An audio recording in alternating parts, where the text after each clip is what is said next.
저는 전라남도 장성군의 한 농촌 마을에서 농사 짓는 부모님의 아들로, 농부의 아들로 태어났거든요. 근데 사실은 흙이라고 하는 것, 이 농부들의 삶의 원천인 이 흙이라고 하는 것은 가장 정직하고 소박한 거 아니겠습니까?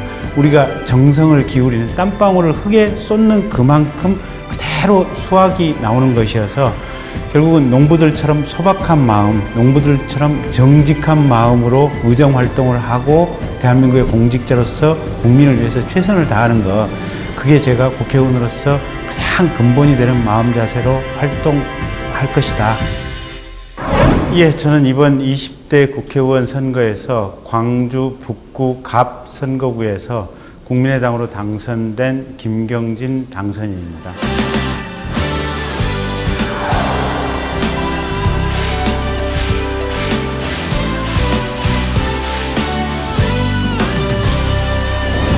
법조계에 있다 보니까 결국은 법이라고 하는 것이 우리 사회의 가장 중요한 부분을 규율하는 핵심인데, 이 법을 만드는 것은 결국은 국회고 정치다.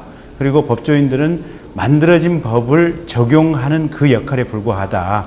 그래서 대한민국 사회를 능동적으로 발전시키고 변화시키기 위해서는 법을 만드는 국회의원의 역할이 중요하고 정치의 역할이 중요하다. 그래서 국회의원이 되고자 마음을 먹었습니다.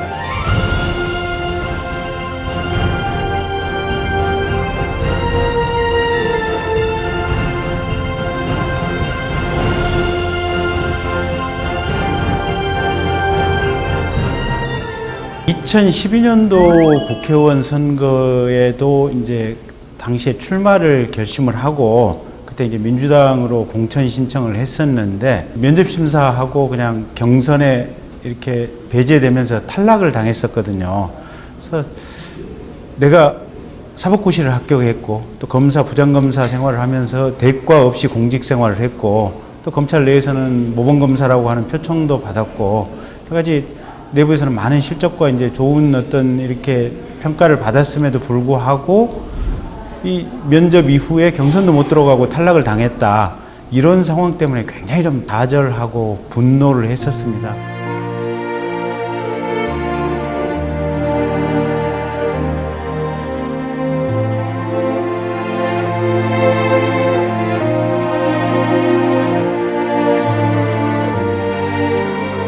또 근데 거꾸로 되짚어서 생각을 해보면, 탈당하고 무소속으로 출마했는데 지역 주민들이 29% 정도의 표를 몰아주셨거든요. 근데 무소속 후보에게 29%의 표를 몰아줬다고 하는 것은 이게 상당한 지지이기 때문에 거꾸로 그런 부분이 나중에 제가 이제 세 번째 출마를 할 때 어떤 정치적인 희망의 어떤 씨앗이 되지 않았을까, 그렇게 생각합니다. 간혹 가다 보면 왜 허름한 통치마에 이제 몸빼치마 입고 다니는 할머니라든지 이제 어르신들 있지 않습니까? 이분들하고 얘기를 하다 보면 간혹 깜짝 놀랄 때가 있어요. 보면 세상에 대해서 아주 깊은 해안과 철학과 지식을 갖춘 이런 분들이 있는데, 사실 그분들하고 말 몇 마디를 나누면서 세상을 아주 날카롭게 바라보는 그런 시각과 눈빛을 알았을 때, 실은 저런 분이 국회의원을 하든지 저런 분이 뭔가 세상을 위해서 역할을 해야 되고 나보다 훨씬 뛰어나다, 이런 느낌을 받을 때가 좀 있습니다. 그럴 때 이제 선거운동을 하면서 정말 국민 또 유권자 한 사람 한 사람에 대해서 가슴이 철렁해지는 상황들이죠. 광주 또 호남 지역에서 젊고 유능하고 새로운 정치 지도자를 갈망하고 있는데, 지금까지 기존에 있던 사람들에게서는 그 새로운 리더를 찾을 수가 없다. 그래서 김경진, 네가 한번 새로운 정치 지도자로서 지역 발전을 위해서 또 대한민국 발전을 위해서 열심히 한번 뛰어봐라. 이런 부분이 높은 지지율의 원인이 아니었나 싶습니다.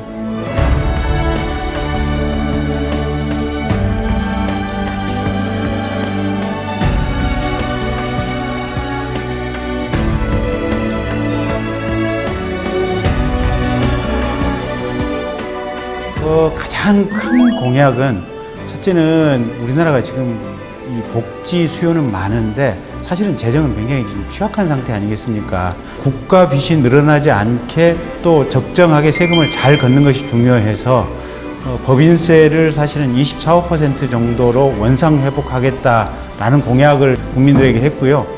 이제 두 번째 큰 공약이 국가의 지금 과학 기술을 융성시켜서 대한민국의 미래 먹거리를 만들어내겠다라는 부분이 큰 이제 공약이었는데, 이 미방에 가서 미래 과학 분야와 관련해서 행정부처 공무원들 또 대학 또 연구기관의 어떤 이 연구원 박사들과 협업을 통해서 이게 대한민국의 적절한 연구 환경, 과학자들이 별 근심 걱정 없이 장기적인 연구를 할 수 있는 이런 문화와 풍토를 제공하는 것으로서 공약을 지키고자 합니다.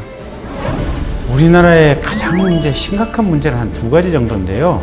첫째는 지역주의가 너무 만연해 있습니다. 정당과 특정 지역이 결합돼서 지역 감정을 만들어내는 이런 정치 구도를 타파하는 것이 대한민국이 현재 해결해야 될 가장 큰 문제다라고 생각을 하고 있고요. 장기적인 대안으로서는 지금 이 소선거구제를 빨리 혁파를 해서 중선거구제로 갈 수 있다면 사실은 선거구와 지역이 결합된 이 구도는 더 이상 유효하지 않게 된다. 그래서 조금 시간이 지나면 선거법 개정, 특히 선거구 제도 개편 논의를 하나 띄우려고 하고요. 두 번째는 대한민국의 가장 큰 문제는 불신입니다. 누가 어떤 얘기를 해도 믿지 않는다는 거. 그건 대한민국에 올바른 권위가 없다는 거거든요. 국회의원, 대통령, 장관 이런 사람들의 말은 사실은 곧바로 신뢰해야 되고 그 사람들의 말에 기초해서 정책적 방향성이 믿음을 가지고 이렇게 진행이 되어야 되는데 그런 부분이 지금 대한민국이 전혀 안 되고 있지 않습니까? 그래서 우리 사회의 신뢰를 어떻게 구축할 것인가, 국회의원의 말 한마디가 어떻게 보면 천금 같은 의미로 국민들에게 다가갈 수 있는지, 대통령의 공약은 왜 100% 지켜져야 하는지, 이런 부분들을 이 어떤 정책화하는 과정을 통해서 대한민국의 신뢰 사회를 만들어 가겠습니다. 과거의 그 사기 열전에 보면 그런 얘기를 했어요. 백성들은 먹는 것이 곧 하늘이다.